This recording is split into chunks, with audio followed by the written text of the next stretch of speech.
Most of you have been touched by it in your lives. If not you, then a loved one has been affected or afflicted. It takes on many shapes and forms and does not discriminate. It doesn't care about your gender, your age, or the size of your bank account. It's invisible. Mental health issues. And they're finally being talked about more publicly. Some of the stigma is still there, unfortunately. There are challenges, of course, to delivering mental health care in this great province of ours. The challenges of distance and money. There's limited resources for a large geographical area and smaller population centers scattered throughout. In Northern Saskatchewan, a case in point. Suicide rates in the north 3 times the rate of Southern Saskatchewan, and yet this tragedy in Mihalicz has highlighted the lack of some of those resources in the region. We're asking you, where would you like to see our efforts focused in mental health? Is there enough help to go around? Get your calls and texts ready. Right now, we wanted to speak to Mihalicz. She has worked in the Northern Lights School Division, and that, of course, ranges from Sandy Bay to Mihalicz. And she worked as a responsive services consultant, and that position has since been cut. She's now working to find another way to help students and young people with mental health issues, and she joins us now. Marie, thank you for being with us. Thank you. What is a responsive services consultant? At the time, we were working with the school division to help alleviate the anxiety and the stress from just the rash of suicides that we were experiencing in the north here. So we did have an experienced team a few years back, and since then, though, since I'm no longer with the division, I've started my own company now called White Lightning Consulting, and it's continuing to work, but we're struggling to find funding right now at the grassroots level. We do have a nonprofit incorporation in Beauval here called Green Arrow Healing. Yes, I've heard of it. Yep. Yeah, at the moment we've been involved in writing proposals to the province for the last year and a half with hopes to build a wellness center that would service the entire region.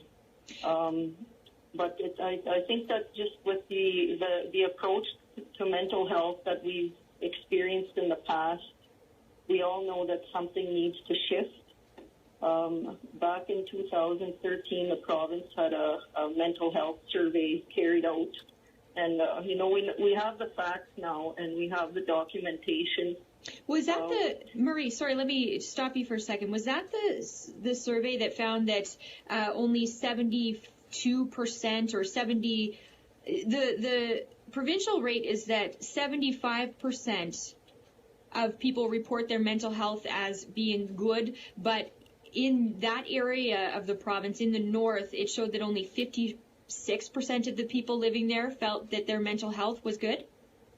Yeah, I don't quite remember the exact percentages, but it's high. I've got the numbers right here in front of me, yeah. Can I just get you to back us up here a second? When you were working in the schools in Mihalicz, what did you see? Mihalicz is a very strong community.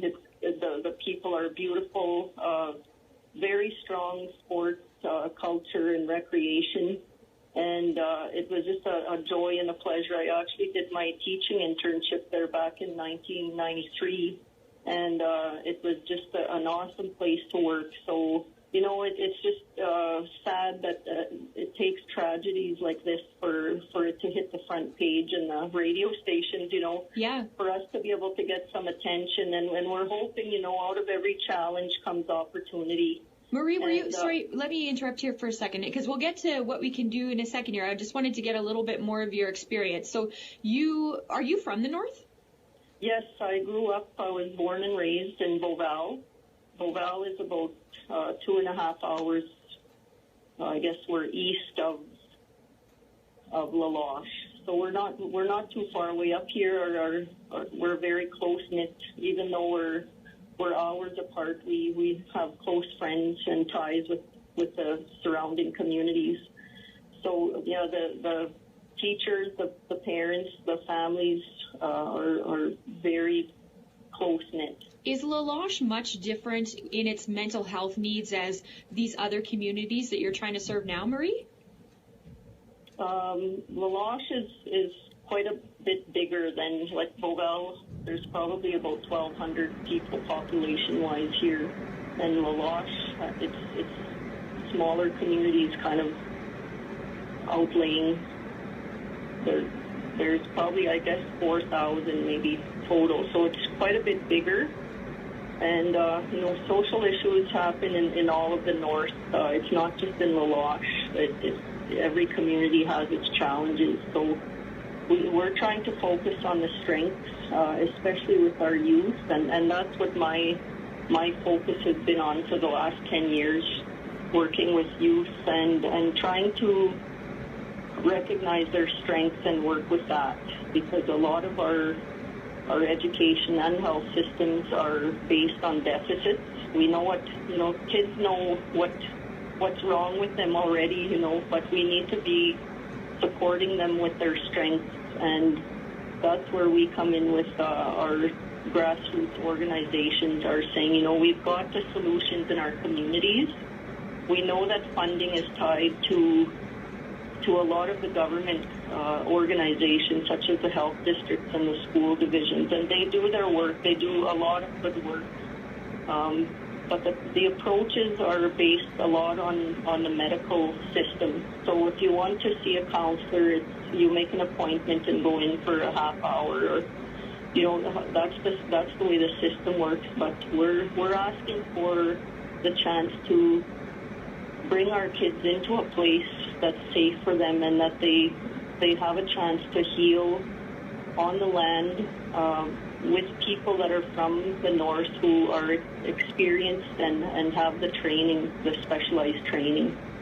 Marie, when you talk about that, does that mean in essence we need more mental health care professionals on the ground in these communities? Is that what you're saying? Yes, and I guess what needs to be defined is what is mental health professional. We have a group here in Beauval of at least 10 people that have been working, that have been teachers and RCMP officers and social workers with experience at the grassroots level for the last, over 20 years. We've been working, and a lot of us have stepped out of that, have either retired from those positions, and now we're saying, the North has a history of being service dependent on Southern agencies, and it's time now that we need to be recognized for the strengths that we do have at the local level, including La Loche, including Sandy Bay, including La Ronge, including Pine House. We do have a lot of very, very skilled people, and we're asking that we be recognized at the local level for providing that mental health, that it's not just doctors and counselors that are underneath a health district or a school division. And it's a new approach. It's a learning curve for some organizations to be able to step into this vision that we have. And that's the challenge now, is saying, everybody knows the system needs to change. When I was a teacher in the school division, that was the reason I went into counseling. I saw too many kids walking out of my classroom that were not getting the help needed. And as a teacher, you do your job, but it's really frustrating when the kids stop coming, or their issues at home are not being dealt with because of just the lack of resources. And it's that lack of resources that's so big a challenge. Marie, thank you so much for joining us today. I appreciate your time. Okay, thank you.